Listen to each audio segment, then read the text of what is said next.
వచ్చిన తర్వాత మనం తీసుకునేవి. వాటర్ కన్జర్వేషన్ కూడా చాలా కీలకమైంది. అలాగే ట్రైనింగ్ అండ్ కెపాసిటీ ఒకటికి ఉద్యోగస్తులకే కాకుండా ప్రజలను కూడా దీంట్లో భాగస్వామ్యం చేయాలనేదే ఒకటి.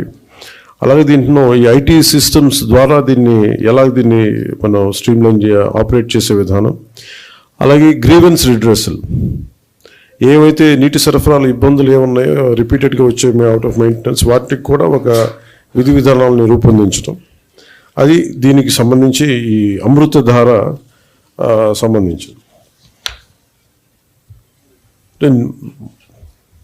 ఒకసారి చెప్పుకున్న మనం రిపీటెడ్గా ఉంటుందని, కానీ బట్ కనీసం ఒక్కరోజు 1 గంట నీళ్లు తాగకపోయినా, 1 పూట నీళ్లు తాగకపోయినా దాని కష్టం ఎంత ఉంటుందో మనందరికీ తెలిసిందే.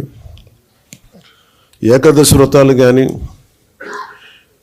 ఏదైనా సరే పొద్దున్న నుంచి సాయంత్రం వరకు నీళ్లు